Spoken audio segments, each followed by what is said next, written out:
कि देखो मैं कितना बढ़िया हो गया हूं। ऐसे आचरण को कहते हैं दिखावा। जो इसमें हम ध्यान पाने के लिए जो क्रियाकलाप करते हैं इसको बोलते हैं दिखावा। बाकी के जो 90 स्टूडेंट्स हैं उन लोगों को तो पढ़ना है, वो जो 5 लड़के हैं, वो 4 लड़के, देखिए वो 5 शिफ्ट होता रहता है, रोज कोई 2-4 बदल जाते हैं उसमें। कभी कोई सीरियस होता है, कभी कोई सीरियस होता है, आज इसका मूड नहीं है, आज उसका मूड नहीं है, ये चलता रहता है। क्योंकि अभी कहीं पे भी लक्ष्य में स्थिरता हुई नहीं है। देखिए पूरा बैकग्राउंड है उस सबका। वो एडमिशन इसलिए लिया है कि उसको डिग्री होगी तो उसको आगे नौकरी मिलेगी। डिग्री के लिए कॉलेज आना पड़ता है, पर कॉलेज में केवल एग्जाम पास करने के लिए आ रहे हैं। तो एग्जाम पास करने के लिए जो मिनिमम करना है उतना करते हैं, इसलिए क्लास भी उतनी करते हैं जितनी मिनिमम अटेंडेंस है।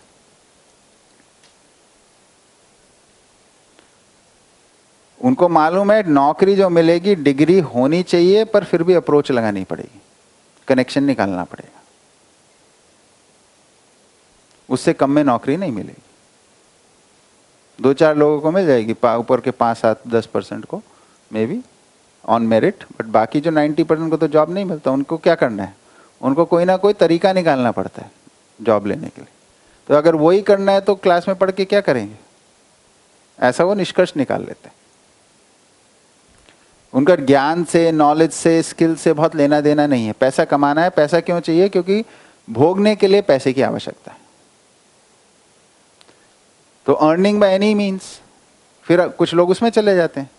जो सीधे साधे होते हैं, वो जो मतलब सामाजिकता को कुछ मानते हैं, तो वो गलत तरीकों में नहीं जाते। वो उनको लगता है कि नौकरी करनी पड़ेगी, तो डिग्री ले लेते हैं, उसके बाद कोशिश करेंगे, कनेक्शंस निकालेंगे, अप्रोच लगाएंगे, वो सब चलता है। तो ये खेल चल रहा है सारा, उस सब के बीच में आपकी क्लासरूम में वो चल रहा है। मेरे पास 2 ग्रुप है फाइनल के। मैंने अभी एम जस्ट एक्सपेरिमेंटिंग। हाँ। क्लास में it is very difficult to control them. एक ऑल्टरनेट ऐसा सोचा कि सब बच्चों को 4 डिवीज़न में अलग अलग कर दे। तो हेड ऑफ डिपार्टमेंट में इतना प्रेशर किया पेरेंट्स के साथ, सबके साथ, कि भाई हमको साथ में रखो, हमें प्रोजेक्ट करना है, फ्यूचर में हमें ग्रुप में काम करना है। तो फिर भी ऐसा सोचा कि 15 दिन देखते हैं, बाद में आपको हमें ठीक लगता है तो देखेंगे। है 8 बच्चों बहुत स्मार्ट है, कुछ काम भी कर सकते, आप उसको इंस्ट्रक्शन दो तो भी कुछ कर सकते, लेकिन पर्सनल उस पे ध्यान, उसका ध्यानाकर्षक होता है, ऐसा आप जो अभी बोल रहे हैं, उसको बिठा के समझाना पड़ता है तो बहुत बढ़िया से काम करते हैं। लेकिन एवरी टाइम ये तो मेरे पास 8 ही बच्चे हैं, इसलिए मैं उसके अटेंशन दे सकता हूँ। बाकी एक टीचर जो है वो उसके पास काम करना है तो थोड़ी दिक्कत रहती है। ठीक बात है। 60 स्टूडेंट्स को अटेंशन देना, हर एक की चीज़ अलग अलग रहती है, एक्सपेक्टेशन। हाँ। तो देखिए वो तो सब, अब उस परिस्थितियां जो पहले ठीक करनी थी, हमें जो पहले काम करना था, वो नहीं हुआ है उनके साथ। अब तो वो उस जगह पे है जहाँ पे, अब देखिए जब स्वनुशासन की आयु आ गई, अब कोई डूज एंड डोंट्स काम नहीं करेंगे। अब जितना इम्पोजिशन हम करेंगे उसका उतना रेजिस्ट करेंगे। That is the age of rebellion, that's what it is called, है ना। तो वो तो आप विरोध करेंगे, केवल बागी हो जाएंगे। आप जितना प्रेशर डालेंगे ना कि नहीं तुम ऐसा नहीं कर रहे इसलिए तुम्हारे को ऐसा करेंगे, जैसे उनको लगे अच्छा मेरे उसमें फ्रीडम में आप वो कर रहे हो, तो अब देखो कैसे करके दिखाते हो, हाँ उसका रिएक्शन देंगे पूरा। वो तो काम ही नहीं करता है ना। तो वही बातचीत ही एक तरीका, इसलिए धैर्य सबसे बड़ी चीज है कि भाई देखो, जैसे एक डायलॉग में बताया था कि मैं वहां गया था तो वो बता रहे थे कि भाई आप पेमेंट देके पढ़ने आ रहे हो, भाई मतलब पेमेंट देकर आप क्लास बंक कर रहे हो, इसका क्या मतलब है, ये क्लास को डिस्टर्ब कर रहे हो। अगर आपको बंकी करना है तो फिर मतलब पेमेंट क्यों दे रहे हो, फिर जाओ जहां के जाना है आपको। तो उसका उत्तर मैं बता रहा हूं क्या आएगा आपको, उसका उत्तर यही आएगा मेरे को डिग्री चाहिए, क्लास नहीं चाहिए। अब इसका जवाब आपको ढूंढना पड़ेगा, क्लास में क्या है। आप अगर वो आपकी श्रेष्ठता को पहचान जाएगा तो वो क्लास में आपको सुनेगा। श्रेष्ठता वो इंफॉर्मेशन से नहीं मानेगा, वो आचरण से आती है। तो अब जो टीचिंग की जो डायनेमिक्स हैं क्लासरूम के, वो बदल रहे हैं, है ना। अब तो स्कूलों में वो आ गया, कंप्यूटर बेस्ड क्लासेस होती हैं सारी, टीचर तो उधर बैठा हुआ है बस देख ही रहा है, सारा कंप्यूटर स्क्रीन पे चल रहा है, बच्चे काम कर रहे हैं, इररिलेवेंट से होते जा रहे हैं टीचर। हम ह्यूमन बींग्स तो तैयार कर ही नहीं रहे, मशीन्स तैयार कर रहे हैं स्कूल्स कॉलेजेस में, सब मैकेनिकल करते जा रहे हैं। तो उनको फीलिंग्स का कोई पता नहीं चलता है ना, भाव का कोई पता नहीं चलता है, तो वैसा हो गया।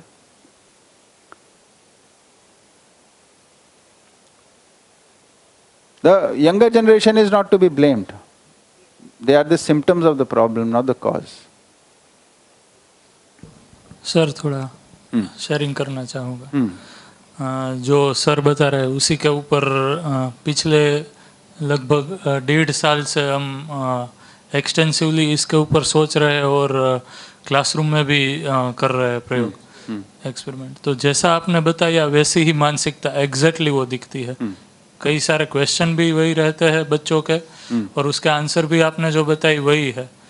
तो हमने प्रयोग किया डिपार्टमेंट में, तो सबसे कारगर यही साबित हुआ कि थोड़ा धैर्य से काम किया जाए। अगर सभी बच्चों को देखें तो जैसे सर ने बताया कि अभी बच्चों की एक क्वालिटी वही है, जो बच्चा ज़्यादा मतलब क्लास में नोटोरियस है, अगर उसको पर्सनली उसके साथ बातचीत की जाए और देखा जाए तो वो कई सारे आयाम में वो जीनियस भी रहता है। और सूचना ये तो उसे कई सारी जगह से मिल ही रही है। तो सूचना के लिए तो वो यहाँ पे आता ही नहीं है। हाँ। वो मिनिमम अटेंडेंस के लिए ही आता है। हाँ। और उसमें अगर कोई फैकल्टी के पास मतलब ये मानसिकता ही नहीं है कि कैसे उसके साथ बातचीत करनी है, तो सेमेस्टर जैसे जैसे आगे बढ़ता है वो और रिबेलियस होते जाते हैं बच्चे। हमने ये देखा है, सब लगभग सभी का यही मानना होगा कि बच्चे पहले सेमेस्टर में आते हैं तो फिर भी थोड़ा वो आज्ञा पालन में हम जो प्रेशराइज करते हैं उसमें वो रहते हैं। दूसरे तीसरे सेमेस्टर तक, तीसरे चौथे सेमेस्टर में आते आते वो फिर सीनियर से सब कुछ से सीखते जाते हैं कि इससे कैसे निकलना है, क्या करना है, ऐसा फैकल्टी बोले तो उसका क्या हल है, वो सब कुछ जानते हैं। कहाँ से क्या सीखना है वो भी उसे पता है। तो एग्ज़ाम का तो इजीली कर लेते हैं, उसे उसका कुछ डर ही नहीं है। वो उसका इंटेलिजेंस लेवल भी इतना है, अगर वो बैठे तो यूनिवर्सिटी का इजीली कर लेते हैं। इसमें प्रॉब्लम कहाँ पे होता है, अगर कोई फैकल्टी के पास ये बच्चों के साथ कैसे डील करना है वो प्रस्ताव नहीं है, तो वो उल्टा एक्शन शुरू करते हैं। फर्स्ट सेमेस्टर में इतना धमकाया डराया तो वो हो गया, दूसरे तीसरे में उससे ज़्यादा। फोर्थ फिफ्थ सेवन्थ में 6th 7th में आते आते हमने ये देखा है कि आप कितना भी उसे डराओ धमकाओ, वो उसे कुछ असर ही नहीं करता। ठीक बात है। वो क्लास में ऑल ओवर क्या एनवायरनमेंट है, सबका क्या कहना है, उस अनुसार मास बंक वगैरह में दिखना ही है। हमने इस बार एक अलग प्रयोग किया। हमारे में रत्नमाला मैडम है, ख्याति मैडम है, मैं हूँ, दर्शन सर है। एक सेमेस्टर में साथ में ही पिछले में लेते थे। तो बच्चों के साथ कैसे संवाद किया जाए, ना कि उसे मास बंक मारा, क्यों मारा मास बंक, क्या है, अब तुम्हारे पेरेंट के साथ हम बात करेंगे, ऐसा करेंगे वैसा करेंगे, मिड सेम नहीं लेंगे, उससे रिजल्ट नहीं आएगा। तो उस अनुसार बातचीत करके अगर देखा तो बच्चे कंसर्न ज़्यादा फील करेंगे। तो एग्जैक्टली जैसा आपने कहा ना कि वो आचरण से ही वो प्रभावित हो गए। इन्फॉर्मेशन बेस से हम जाएंगे तो इन्फॉर्मेशन वो हमसे कई सारा ज़्यादा, उल्टा कई सारी डोमेन में तो उससे हमें सीखने को मिलता है। ऐसा इन्फॉर्मेशन ज़्यादा है उसके पास, और कहीं ना कहीं वो एक्सेप्ट करने में भी कुछ गलत नहीं है। अगर वो कुछ हमें सिखा रहा है तो उससे सीखने में कुछ छोटा हमें महसूस नहीं करना चाहिए। ठीक बात। उससे एक्चुअली ज़्यादा रेपो बिल्ट होता है, और हमें भी काम करना ही चाहिए ऑफ कोर्स इन्फॉर्मेशन के ऊपर भी। ऐसा भी नहीं कि हमें कुछ पता ही नहीं और उससे ही सब कुछ सीख रहे हैं, लेकिन एक बैलेंस बना के रखिए, उससे भी सीखे तो क्या लगता है कि उसे भी लगता है कि नहीं मेरा भी कुछ इम्पोर्टेंस है, और उसका जो इन्फॉर्मेशन है उसको राइट यूटिलाइजेशन किया जाए क्लास में, दूसरे क्लास में। और ये प्रयोग काफ़ी कारगर भी साबित हुआ। उल्टा जो फैकल्टी ये नहीं समझ रहे और अलग तरीके से ट्रीट कर रहे हैं, उसकी समस्या अभी हम इंटरनल डिस्कशन करते हैं तो देखिए कि 7th सेमेस्टर में 8th सेमेस्टर में आप कितना भी सपोज क्लास नोट आप बनवा रहे हो फैकल्टी, तो उसको बच्चे को लगता है क्लास नोट बनाने की ज़रूरत क्या है, मेरे पास सब प्रिंटेड मटेरियल है। हाँ। मैं जब भी ऑनलाइन जाऊँ तो सुन भी सकता हूँ, देख भी सकता हूँ। अगर अननेसेसरी हम इसको एनफोर्स कर रहे हैं कि नहीं आप क्लास नोट बताओ, आप इतने असाइनमेंट करके ही आओ, तो वो क्या करेगा, वो हेडफोन लगाएगा मोबाइल में, घर पे जाके सब साथ में मिलेंगे, लिख डालेंगे। उसका मतलब कुछ फ्रूटफुल आउटपुट हमें दिखता ही नहीं है। और जितना हम ये एनफोर्स ज़्यादा करते हैं उतना वो फैकल्टी से वो दूर चला जाता है। फिर तो हम काम की बात करें वो भी वो सुनने के लिए रेडी नहीं है। तो ये समझने के बाद कुछ अलग तरीके से धैर्य बहुत ज़्यादा इम्पोर्टेंट है। हमें ऐसा लगता है कि ये सेमेस्टर में हमने ये अप्लाई किया तो इस सेमेस्टर में ही उसका मुझे आउटपुट दिख जाएगा, ऐसा नहीं है। वो सेमेस्टर के बाद उसके बाद पता, वो ऐसा भी हो सकता है कि 4 साल के बाद आउटपुट मिले। ठीक बात है। इसमें 2-3 चीज़ें ध्यान देने की हैं। एक तो अभी जिस तरीके से मान लीजिए 10 साल पहले शिक्षा चलती थी, है ना, क्लासरूम्स में, या जब हम स्टूडेंट्स थे और हमने जब शिक्षा पाई थी, और आज जो क्लासरूम का है उसमें अंतर है बहुत बड़ा, है ना। तो वो मेथोडोलॉजी आज नहीं चलेगी, है ना। एक तो ये हमें एक्नॉलेज करना चाहिए।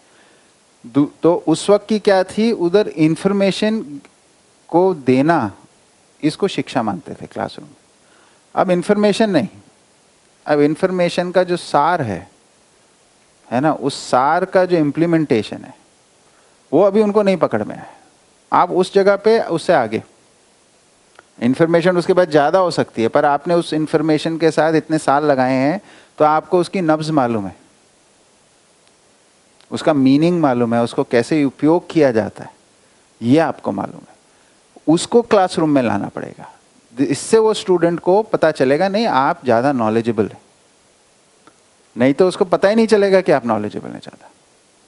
तो क्लासरूम में जो अब इंस्ट्रक्शन है उसकी क्वालिटी चेंज होगी कि तो इंफॉर्मेशन बेस्ड तो बोल रही तो आपके पास है ही, आप कर लोगे, कल इस पे हम बात करेंगे, आप लोग तैयारी करके आइए इस पे, है ना, फिर will have a discussion on this. क्या समझे आप इस पे, इस तरीके से, मतलब वन एग्जाम्पल, पर अगर आप लोग और सोचेंगे, मिलके बैठ के सोचेंगे तो बहुत अच्छे एग्जाम्पल्स निकल के हैं। हाँ दीदी, खास करके वो है कॉन्सेप्ट। भैया लाइक व्हाट मेरा इंटरेक्शन, मैं तो लाइब्रेरी में हूँ, मेरा इंटरेक्शन ये बताता है कि क्योंकि इंजीनियरिंग इंस्टीट्यूट है तो बच्चे ज़्यादा they want to do and learn, ये एक मेजर मुद्दा है। क्योंकि मैंने देखा है, हमने एक मेकर स्पेस बनाया था, आई मीन अभी चल रहा है। सो जब वो बच्चे कुछ करके सीख रहे हैं तो घंटों निकल जाते हैं and they don't want to even waste a minute, right. तो अभी उनका भूख वो है कि मुझे कुछ करना है, and I think it is age related also कि अब वो कुछ करना चाहता है और वो करके वो कॉन्फिडेंट होना चाहता है कि मैं कर पाऊंगा। क्योंकि इन्फॉर्मेशन से वो एग्जाम तो क्लियर कर रहा है, लेकिन कहीं डीप, एंड खासकर मैंने इस चीज़ को बॉयज़ में ज़्यादा देखा है, उनमें ये ज़्यादा दिखता है कि नहीं मुझे करके सीखना है, मुझे कॉन्फिडेंस चाहिए कि मैं कर पाता हूँ, whether it is a software development या मैं मेकर स्पेस में, मतलब कुछ मतलब कुछ हार्डवेयर वर्क करे या लाइक जहाँ उसको हार्डवेयर ही होना चाहिए। Yes. So that's why we have two concepts in our library. एक earn value learn scheme हमने बनाया, जिसमें भी हम लोग इसी तरह के प्रोजेक्ट्स देते हैं कि चलो तुम ये डेवलप करके दो, या मेकर स्पेस में भी वो कुछ हार्डवेयर के साथ उसको हम जो भी उसको चाहिए वो देते हैं।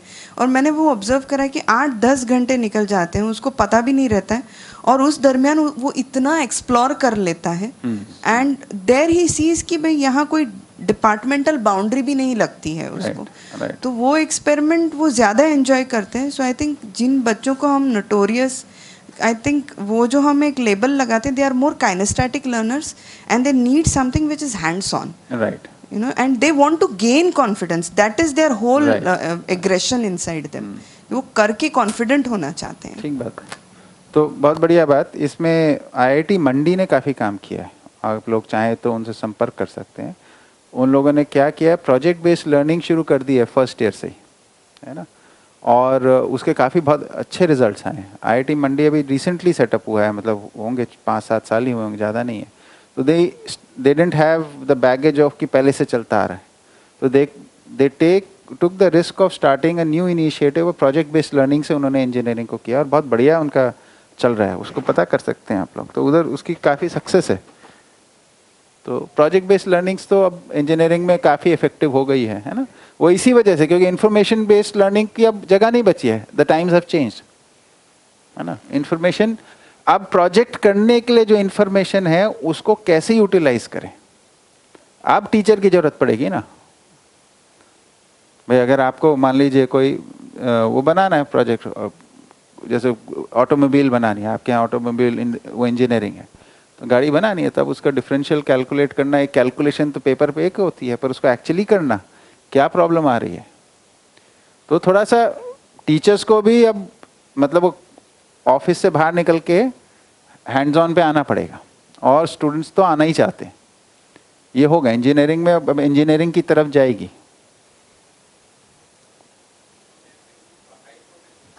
जी हाँ,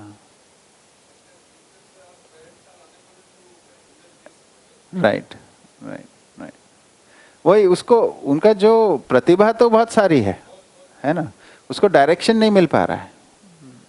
ठीक बात है, ठीक है सब। हाँ दीदी बताइए। हाँ भैया, इसमें मैं इतना एक जोड़ना चाहूँगी कि ये जो बर्ड व्यू हम देखे करंट सिस्टम का, हाँ तो इसमें ये भी हो रहा है कि टीचर्स जो हैं उसको एक रिजल्ट ओरिएंटेड अप्रोच से भी ट्रीट किया जाता है कि भाई क्या आपका सब्जेक्ट का, तो इसीलिए इनडायरेक्टली हमने जो ये असाइनमेंट का जो कंसेप्ट है वो टोटली चेंज कर दिया है। In the years यस्टर years the assignment was not like that. अब क्या करते हैं, जो भी यूनिवर्सिटीज क्वेश्चंस हैं वही हम असाइनमेंट में देते हैं कि अभी आपने इतना कर लिया ना, तो दैट इज फाइन, आप अच्छे रिजल्ट आ जाएगा। तो वो एक, जब भी हम एक मानव बनाने की विधि में हैं तो हमको इससे थोड़ा बाहर निकलना पड़ेगा कि ताकि हो सके कि जब भी हम ये सारे एक्सपेरिमेंट कर रहे हैं तो मे बी सब्जेक्टिव रिजल्ट उस साल कम भी आए, लेकिन एक बार अगर उसकी ये विधि कंप्लीट हो गई मानव बनने, तो डेफिनेटली वो उसकी लाइफ लर्निंग प्रोसेस हो जाएगी। ठीक बात। तो जो हम ये एक्सपेरिमेंट कर रहे हैं ना, तो उसमें हमें कभी भी ऐसा एक्सपेक्ट, तो सब्जेक्टिव तो अभी कभी भी एक्सपेक्टेशन छोड़नी पड़ेगी उस टाइम पे, 2 कदम उस पे, क्योंकि वो बच्चे इतने तो स्किल बेस हैं ही कि वो पास हो जाएंगे। ठीक बात है, ठीक तो बात है। ये मेरा एक मानना है। बढ़िया, बहुत बढ़िया।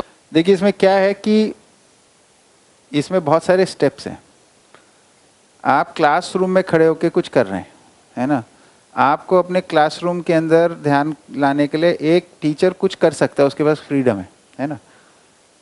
तो टीचर को अपने मेथडोलॉजी को चेंज करने में ज़्यादा समय नहीं लगता है, कम एफर्ट लगता है, लेकिन उसके डिपार्टमेंट को मेथडोलॉजी चेंज करने में उससे ज़्यादा एफर्ट है।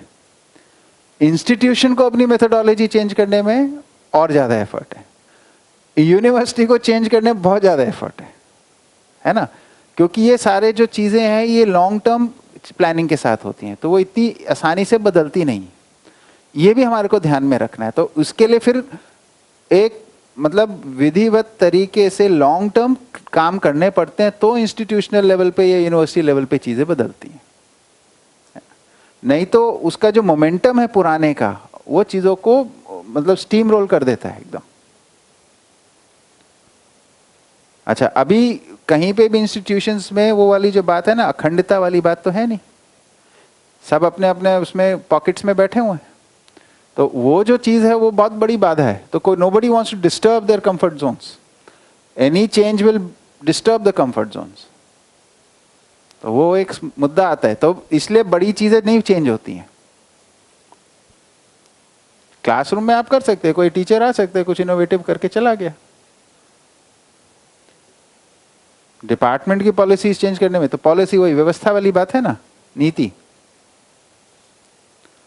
तो इसमें तो सबकी एक मानसिकता होनी पड़ती है, तो बदलती है।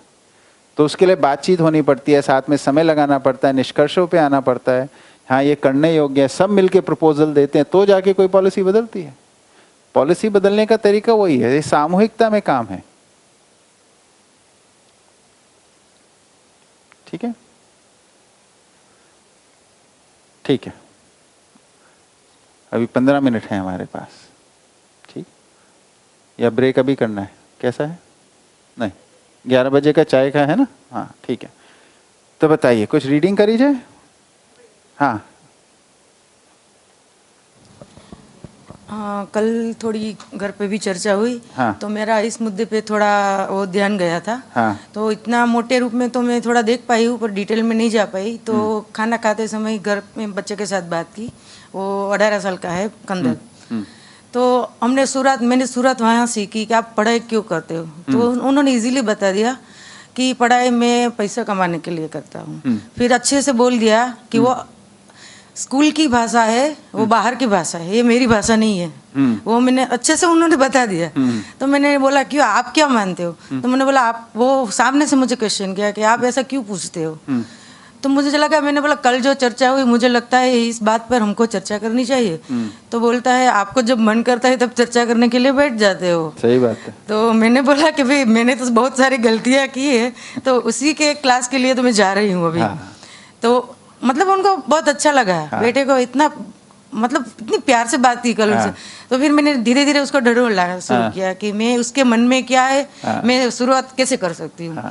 तो खाना खाते खाते ही मैंने सारे क्वेश्चन शुरू किए। तो उन्होंने बोला नहीं, अभी की जो हमको तो स्कूल में जाते थे, 12वीं कंप्लीट की, तो बड़े बड़े सपने दिखाते, कॉलेज में आप ऐसा करोगे, इतना मतलब वो पैकेज वाला जॉब मिलेगा, इतनी बढ़िया बड़े इंस्टीट्यूट में पढ़ना है, तो इसके लिए इतना खर्च करना पड़ेगा। वो सारी इंफॉर्मेशन उसके पास है। तो बोला कहीं मुझे वो बात छुई ही नहीं। क्योंकि मैंने एक अपना वो बेस बना के रखा था कि मुझे इस सब में पढ़ना ही नहीं है। जो भी उसका कारण हो, सूचना हो घर पे, जो भी ये सारी विद्या से जुड़ी हुई बातें हैं, मुझे लगता है वो सुनता नहीं है। पर कहीं ना कहीं उसने वो कुछ बिठा के रखा था, इसलिए वो इजीली बोल पाया कि ये मेरे कभी ध्यान में नहीं गया कि वो लोग क्या बोलते हैं, मुझे क्या करना है वो मुझे स्पष्ट नहीं है। पर उसको ये पता था कि मुझे ये बातें सब सुननी नहीं है। तो वो बात फिर मैंने उससे पूछा कि अच्छा, अच्छी जॉब वाली नौकरी भी मिल गई आपको, अच्छे पैसे वाली, तो आप क्या करोगे? तो बोला आप सबकी इच्छा है तो मैं शादी कर लूंगा। मैंने बोला मैंने तो कभी आपको ऐसा नहीं बताया कि मेरी इच्छा है आप शादी करो। पर वो बात होती रहती है कि भाई हमने जो गलती की है, बिना कुछ समझे शादी कर लिया, पापा ने बोला शादी कर लो, हमने भी कर ली। तो वो बोलता है आपने ऐसा कर लिया, आपके पास इतनी भी वो नहीं थी, समझ नहीं थी। वो फिर समझ वाला पॉइंट मैं वो उससे भूलवाना चाहती थी कि समझ क्या है। तो अल्टीमेटली बोले वो पापा का शब्द है, मेरा नहीं है। तो फिर वो बात मैंने वो देखी उसमें कि वो समझना चाहता है, पर अभी उसके पास वो क्या है, वो पूरी सूचना नहीं है। और वो जो दिखता है, अभी मैंने देखा है कि बाहर का जो वातावरण का प्रभाव है वो थोड़ा बहुत तो रहता ही है। पर वो कहीं ना कहीं अपना एक वो बना के रखा है कि मुझे ये सब जो मुझे अच्छी नहीं लगती वो बात उसने ली ही नहीं है। तो वो मुझे उसमें कल देखा। तो उसने फिर मैंने बोला आपको शादी क्यों करनी है? तो बोले आप दोनों की सेवा के लिए मुझे कोई लाना पड़ेगा, इसलिए मुझे शादी करनी है। तो मैंने बोला नहीं, मुझे तो सेवा करने वाली कोई नहीं चाहिए सर। आप मुझे, तो फिर आप कितनी पैसा कितना कमाओगे? तो मैं पापा के जैसा तो नहीं करूंगा कि इतनी बढ़िया से जॉब छोड़ दी, ये समझने में लग गए। क्योंकि वो 5 साल से देख रहा है पूरे घर का वातावरण। तो फिर बोला नहीं, काम तो करना है पर कुछ सदुपयोग हो जाए, उसके हिसाब से मैं थोड़ा ज्यादा कमाऊंगा। वो मुझे बात उसकी कल बहुत अच्छी लगी। क्योंकि वो ध्यान तो उसमें गया कि कुछ ज्यादा कमाना कोई गलत बात नहीं है, पर उनके ध्यान में तो आया कि मैं ज्यादा कमा के कुछ अच्छा काम के लिए उसको यूटिलाइज करूंगा। फिर वो बात धीरे धीरे करके आई। तो बोला, मैंने बोला अभी भी कुछ छूट रहा है, अभी आप शादी कर रहे हो तो किस प्रयोजन से कर रहे हो? तो बोला प्रयोजन क्या है शादी, आपने कुछ प्रयोजन के हिसाब से शादी की थी। तो मैंने देखा जब जितने प्रश्न मैं पूछती हूँ वो मुझे सामने पूछता है पहले। तो फिर मैंने बोला नहीं, हमारी तो मतलब हमने तो बहुत सारी गलतियाँ की है, हम वो पेरेंट्स अच्छे बन नहीं पाए कि आपको अच्छे से मतलब वो हमारा आपका वो सहयोग इतना नहीं दे पा रहे, हमारी कमी हमको दिखाई दे रही है। तो वो बात उसको इतनी अच्छी लगी कि अच्छा आपको ऐसा लगता है कि आप अधूरे हो? मैंने बोला हाँ मुझे लगता है मैं अधूरी हूँ। तो वो बोलता है क्या, तो आप किसके लिए वहाँ जाते हो? मैंने बोला वो अधूरापन क्या है वो समझने के लिए मैं तो जाती हूँ। तो ये बात कई बार हो चुकी है घर में, पर उसको लगता था कि नहीं आप जाते हो, थोड़ा बहुत सीख के आ जाते हो, 2-3 अच्छी बात लगी तो आप अच्छे से रह लेते हो, फिर वापस 2-3 महीने के बाद जैसे वैसे हो जाते हो। वो उसका ध्यान जाता है। तो मेरा भी वो ध्यान गया कि वो स्थिति मेरे में बनी नहीं रहती है। हम भी दोनों बात करते रहते कि वो एक अभी जैसे आप है तो पूरा प्रभाव एक प्रभाव क्षेत्र बना हुआ है, वो कह सकते। पर वो बच्चे के ध्यान में इतना जाता है, वो मेरे ध्यान में आज तक कभी नहीं गया। और उनको लगता है कि नहीं मम्मी जो भी करे, शादी करे, जो भी करे, कुछ आप जो मुझसे बुलवाना चाहती हो मैं आपको बता ही देता हूँ कि समझदारी तो होनी चाहिए। इसके बिना के तो जितना भी पैसा कमा लो, जितनी भी अच्छी लड़की मिल जाए, पर समझदारी के बिना तो कुछ आगे चलने वाला नहीं है। तो कल वो उसने मुझे अच्छे से बताया, वो बोला समझदारी के लिए मैं कब लगूंगा मुझे पता नहीं, पर मैं लगूंगा जरूर। तो इसलिए आप दोनों में से मुझे कोई वो फोर्स नहीं करेगा कि आप वहाँ शिविर करने जाओ, आप वहाँ शिविर करने जाओ। तो कल उन्होंने मेरे से ये ले लिया पूरा। ठीक है, तो बहुत मुझे बढ़िया। लगता है घर में ये बात इसी के आधार पे मैं बोल रही थी, शेयरिंग मेरा हुआ कि जो घर में थोड़ी छोटी छोटी बातें होती रहती है विद्या के आधार पे, हाँ। तो बच्चे पे उसका काफी अच्छा असर होता है। हाँ। और वो मुझे पॉजिटिव ज्यादा दिखाई दे रहा है जी। क्योंकि अभी तो क्या है, मेरी भी इतनी समझ नहीं बढ़ी हुई है, तो मैं भी थोड़ा हिलडुल जाती हूँ स्थिति परिस्थिति के अनुकूल। क्योंकि अनुकूल परिस्थितियाँ रहती है तो मैं भी थोड़ी खिली खिली रहती हूँ, प्रतिकूल परिस्थिति आती है तो मैं भी थोड़ा हिलडुल जाती हूँ। तो अभी जो एक जीवन विद्या का मतलब वो जो ये सूचना है उसका मुझे खुटा गाड़ना पड़ेगा, ये मुझे आज लगता है। क्योंकि ये तो क्या है, छोटी छोटी बातें लेके मैं चलती हूँ तो मुझे लगता है मेरे से हो पाता है इतना। पर जब कल बात हुई रात को, और एक बात तो है भाई, आप आते हो तो हमारी रातों की नींद उड़ जाती है। सोचने पर आप मजबूर कर ही देते हो कोई ना कोई टॉपिक रख के, तो वो एक अच्छी बात है। तो कल मेरा तो ये बहुत अच्छी उपलब्धि रही कि मेरा बेटा इतना मतलब वो बोल गया कि नहीं समझदारी के लिए आप जाते हो तो ठीक बात है। हाँ। वो एक बढ़िया मतलब मेरे लिए रहा। बढ़िया, बहुत अच्छा। तो इसमें दो तीन चीजें, एक तो उसका जो बात है ना कि जब आपका मन करता है तब बात करने आ जाते हो, तो यही व्यवस्थित हो जाए बात करना घर में, ये नियमित हो जाए, तो फिर केवल आपके मन की बात नहीं, उसके भी मन की बातें आएंगी, है ना। ये जो बात है इसको अगर हम, इसके लिए परिवार सभा एक शब्द आता है, परिवार में निर्णय लेने के लिए एक सभा गठित हो सकती है। जितने भी परिवार के सदस्य हैं सब बैठ के, यानी जैसे संडे बहुत अच्छा दिन है, आप लोग जो लोग नौकरी करते हैं उनके लिए, संडे को किसी टाइम पे बैठ के सब लोग कि भाई इस हफ्ते हमें ये सब करना है, पिछले हफ्ते का मूल्यांकन किया, अगले हफ्ते क्या करना है इसका सोचा और आगे बढ़े। तो अब अपने पास बात करने को है, शेयरिंग करने के लिए टाइम है कि मेरे को ये वाली घटना में ऐसा लगा, उसमें वैसा लगा, है ना। ये एक प्रक्रिया है बात करने की। शुरू में पहले दिन से बहुत बढ़िया नहीं होगी, अटपटा सा लगेगा, लेकिन धीरे धीरे वो सुधर जाती है ना। तो वो शुरू किया जा सकता है, ताकि हमारे मन में क्या चल रहा है कैसे पता चलेगा, हमारे बच्चों क्या चीज को फेस कर रहे हैं, उनके पास क्या जगह है उसको शेयर करने की, हम क्या फेस कर रहे हैं शेयर करने के। हस्बैंड वाइफ में भी कभी कभार ही बात होती है आजकल तो, है ना, ज्यादा तो नहीं हो पाती मन की बात। तो उसके लिए हमारे पास परिवार रूप में बैठ के बात कर लें कि मैं इस बात से परेशान हूँ, या इस बात से खुश हूँ, या मैं ऐसा सोच रहा हूँ, ऐसी योजना बना रहा हूँ, है ना। ये सब बातें हम सब मिलके कर पाएं, इसके लिए परिवार सभा है ना। इसको एक उचित स्थान देने की जरूरत है परिवार में। बहुत कुछ नहीं बदलना है, केवल ये बातचीत करने, मान ली 2 घंटे रख लिया हफ्ते में, कौन सी बड़ी चीज है ना। तो ये प्रक्रिया शुरू की जा सकती है। हाँ, उसमें ईमानदारी जरूरी है। वो अगर मैकेनिकल हो गई तो वो रुक जाएगी, नहीं चलेगी। उसमें आपको पूरी ईमानदारी से जाना पड़ेगा। अगर आपके बच्चे 15 साल या उससे बड़े हो गए हैं तो वो खट से पकड़ लेंगे कि आप दिखावा कर रहे हो कि असलियत में कुछ मन की बात कर रहे हो। आजकल तो प्रधानमंत्री जी भी करते, तो हम तो कर ही सकते हैं मन की बात, पकड़ ही लेते हैं।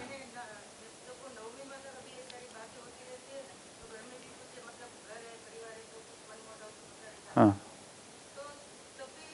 मुझे एक बार मेरा ध्यान उसने दिलाया था कि आप इनको भी बताया था कि सार्वभौम व्यवस्था की आप बात करते हो, अखंड समाज सार्वभौम व्यवस्था, आप घर में तो ठीक ठाक दिखते नहीं हो, तो आप अखंड समाज की बात कैसे कर सकते हो। तो ये बात भी वो 9वीं में था तब मुझे बताई थी। हम तीनों भी बात कर रहे थे, मम्मी भी साथ में थी। तो वही बोले कि आप बातें बढ़िया कर लेते हो, सुनने में भी अच्छी लगती है, पर जैसे कुछ परिस्थितियां अनुकूल नहीं होती है तो आप हिलडुल जाते हो और कुछ ना कुछ गड़बड़ हो जाती है। तो आप बातें वहाँ ऊपर से करते हो तो नीचे तो आपका पूरा हिला हुआ है, तो पहले आप उसको ठीक करो। तो 9 साल का बच्चा भी वो जानता है कि कहाँ से शुरुआत करनी। बिल्कुल। तो वो भी एक, देखिए जैसे ये वाला मुद्दा हमने कल बात की, व्यवहार कार्य भागीदारी वाला, है ना। अभी हम इसको कैसे देख रहे हैं, हम बच्चे को क्या बताएंगे, जबकि इसमें हम क्या कर सकते हैं कि हम इसमें कहाँ खड़े हैं ये बच्चे को बताएं। इन 3 आयाम में हम अपनी स्थिति को क्या पाते हैं ये बच्चे को बताएं, तो उसको इससे पता चलेगा अच्छा सोचने का ये तरीका है मेरे को इन 3 जगह में।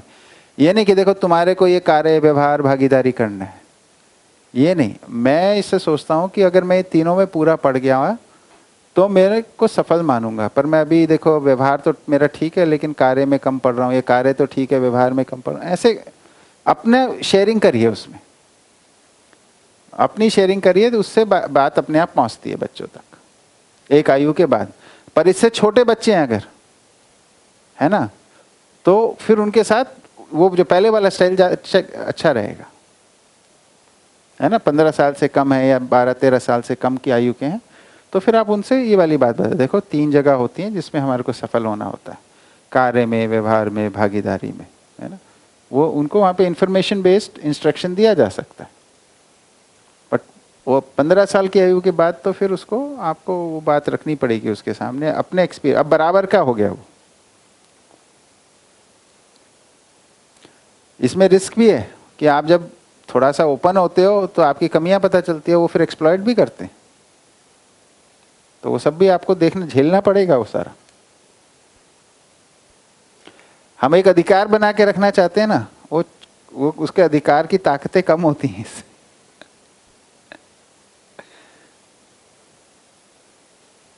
पर है मजेदार काम ये।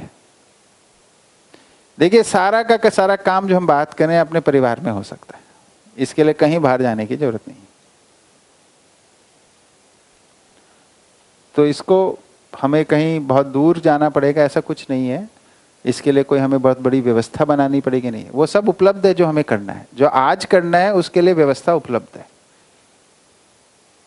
आज हमारे को चीजों को समझना है उसके लिए परस्परताएं उपलब्ध है, इनको अभ्यास करना है उसके लिए परस्परताएं उपलब्ध है।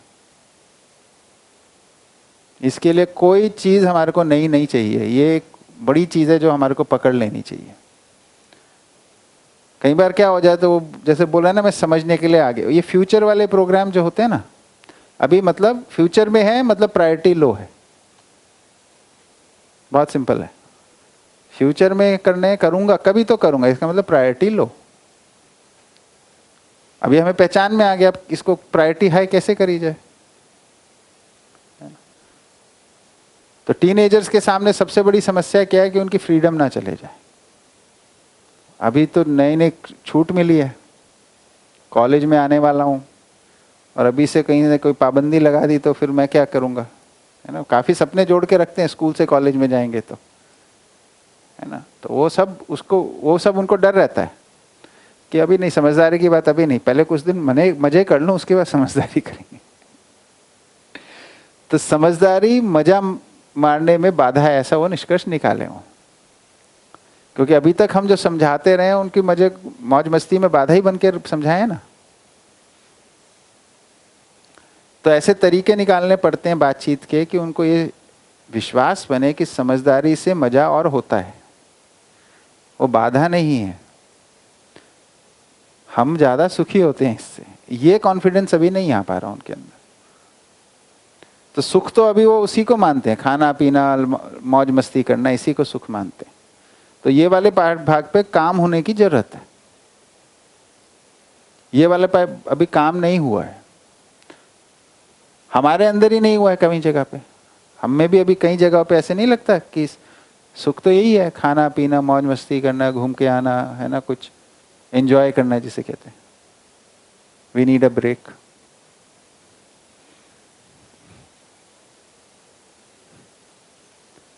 है ना, जो सहीपन है उससे ब्रेक चाहिए क्या? तो अगर ब्रेक चाहिए तो हम सहीपन में नहीं है। ठीक है, तो ये जो जितना है ये हमारा ही दिया हुआ है उनको।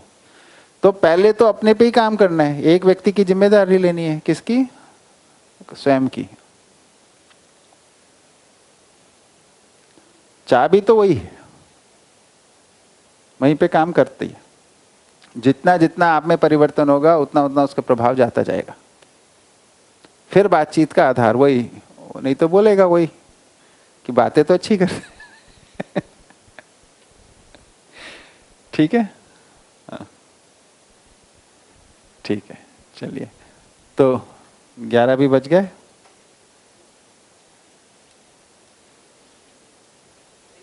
20 मिनट का ब्रेक, ठीक है, चलिए।